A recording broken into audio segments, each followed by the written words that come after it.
aggressively. He said he was still moving to Florida, and honestly, good riddance. But the most important part? He agreed to text me screenshots of her messages, the ones where she lied about me, tried to seduce him, and even hinted at draining my bank account during the divorce. Yep, that's where this was heading all along. Renee wasn't just cheating. She was planning to clean me out. She even texted Tom saying, "He'll fold fast. He's too soft. Once I file, he'll just give me the house." That's when the rage hit me like a freight train. But I didn't lose it. I channeled it. I sent all the screenshots to my lawyer. And then, I started phase 2 of my plan. Make her think everything's fine. Make her think she's won. And then pull the rug out from under her entire life. So by this point, I had the texts from Tom where she talked about draining me. I had video and audio recordings of her cheating. I had call logs, GPS history, and her gaslighting recorded in 4K emotional abuse. And I had a divorce lawyer grinning like the Joker with a file labeled Renee, self-destruct mode. But I didn't tell her. I kept the game going. I made her favorite meals. I rubbed her back at night. I even bought her stupid oat milk that she never finishes but insists on having just in case. I smiled while she lied to my face, said she was just so glad we're in a better place now. Then came the day, service day. I had the papers ready, divorce, full documentation of infidelity, financial fraud attempt, yes, that's real, and a request for exclusive ownership of the house. I also froze the joint bank account the day before and moved my paychecks to a new one in my name. Here's how it went down. She was having a self-care day, aka sitting on the couch in fuzzy socks with her laptop and a face mask watching some Netflix true crime series. I had arranged for a process server to deliver the papers to her in person mid-latte sip. I sat across the room like I was watching TV. Doorbell rings. She gets up, opens the door. Process server, Renee? Her, yeah. Him, you've been served. He handed her the envelope and turned on his heel like a damn movie character. I heard her say, "Wait, what?" in the weakest voice I've ever heard her use. She turns to me, pale, mask half dried on her face. "What the F asterisk is this?" I looked her dead in the eye. "It's the truth, Renee. You should try it sometime." She lost it. I mean, full shriek mode. throwing the envelope, screaming that I was violating her privacy, that I had no right to spy on her. She cried, then screamed, then played victim, then blamed me, then said I forced her into cheating by not being emotionally available. At one point she actually yelled, "You're destroying this family." I laughed. Out loud. "We don't have kids. It's just us and a cat that likes me better anyway." She started begging. Actual begging. Said we could work through it. That it wasn't what it looked like. "Girl, you cheated in 4K. With surround sound. In my own house." "What do you mean, not what it looked like?" I didn't even argue. I just calmly told her I'd be staying with my brother while the lawyers handled things. That the locks would be changed by Friday. And that I'd left a flash drive on the counter with copies of everything for her to reflect on. So, last we left off, I served Renee divorce papers with enough evidence to make Judge Judy whistle through her teeth. I moved out that night and stayed at my brother's place, slept like a damn baby while she was probably throwing a blender across the kitchen. But of course, she didn't stay quiet. Day 1 post-service I get 13 texts and 4 missed calls before lunch. The texts ranged from, "We can still fix this crying face," to "You're ruining my life," to "I hope you crash your ing car." Nice mix of heartbreak and murder vibes, right? I ignored them. Day 2, she shows up at my job. I kid you not. Walks in like she's bringing me cookies, except instead of cookies, it's a whole screaming meltdown in front of my coworkers. Starts bawling, shouting about how I'm abandoning her and letting Tom come between us. Everyone just stopped and stared. My boss eventually had to come out and say, "Ma'am, you need to leave." The kicker? As she was being escorted out, she winked at me. Winked. That night, I find out she logged into my email and tried to cancel a Zoom meeting with my lawyer. Fortunately, I changed all my passwords the day I left. She got blocked instantly, but now I had proof she was trying to interfere with legal proceedings. Lawyer was thrilled. Now here's where it gets insane. Day 4, I get a call from my bank. Someone tried to open a credit card under my name using my SSN and driver's license. Yep. Identity fraud. Guess who had pictures of both stored in her phone from when we applied for a car loan last year? She didn't even try to hide it. When I confronted her through my lawyer, she said it was just a test to see if I'd catch her. A test. Like cheating and fraud are some kind of escape room puzzle she invented. So I did the only logical thing, filed a police report. Sent the bank logs, submitted the identity theft evidence, forwarded all the texts, and dropped the hammer. Now she's not just facing divorce. She's under investigation. And still, this woman has the audacity to text me things like, "This doesn't have to be war. You're blowing things out of proportion. Maybe we can just move to a new city and start fresh." Oh yeah. Nothing says fresh start like felony fraud charges. Renee is unraveling faster than her lies. So, after Renee got served, screamed at me in public, tried to steal my identity, and landed herself in hot water with the actual police, you'd think she'd. I don't know, stop? Oh no. She escalated. This time, she went full PR campaign. She starts reaching out to mutual friends, her family, coworkers, even my mom. And the narrative? Absolute fanfiction. I started getting texts like, "Bro, what's going on? Renee said you cheated and kicked her out. I can't believe you were abusive to her. I thought you were better than that. You left her for her abuser? Excuse me?" This woman turned me into the villain in a rom-com where she's the poor, misunderstood, free-spirited angel with a trauma bond to her ex. She claimed, "I was cold and emotionally dead inside. I isolated her from her support network, aka people who call her out. That Tom saved her from me. It was pure, grade A bulls *****. But I knew this was coming. And I was ready. Remember that folder of documentation? The screenshots? The camera footage? The audio clips? I dropped that like a tactical nuke. I sent a Google Drive folder, lawyer approved, to a select group of people she was targeting, mutual friends, her sister, 2 of my coworkers, and my family. No editorial. Just the truth. Facts don't need fanfiction. The reactions? Her own sister messaged me. "I'm so sorry. She told us it was the opposite. I had no idea she was this toxic. My friends. Bro. I heard her say stuff about you before, but this is next level evil. Glad you're out." Even her boss got wind of it somehow. I didn't send it to him, but someone clearly did, because next thing I know, Renee's posting a sob story on Facebook about being unfairly targeted by misogynistic systems and violated by illegal surveillance. Girl, you cheated in my house. With your ex. You weren't surveilled. You were caught. After that, her support network crumbled. Friends ghosted her. Her sister blocked her. Her own mother called me and said, I always worried she'd pull something like this. I just hoped she'd changed. Months of gaslighting. An affair with her ex-husband. Identity theft. A full-blown smear campaign. And now? Court. Renee strutted into the courtroom like it was a fashion show for professional victims. She was dressed in all black, wearing these fake-ass librarian glasses, holding tissues she didn't need yet but planned to use.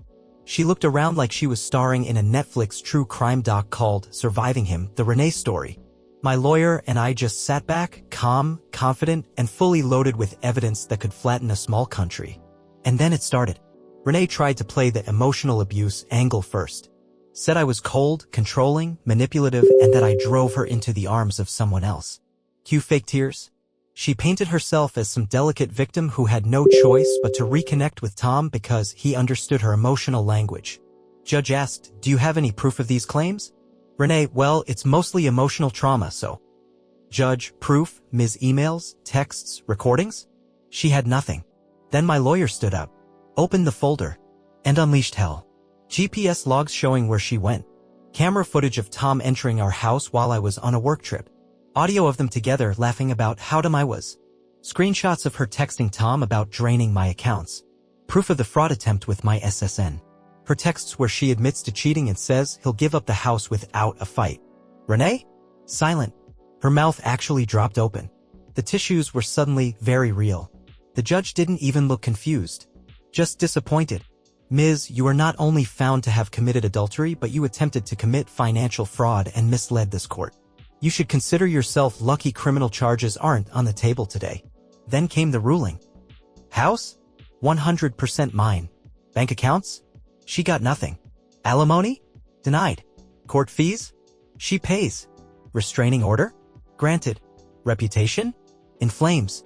I walked out of that courtroom feeling like I just beat the final boss of emotional warfare. And the cherry on top?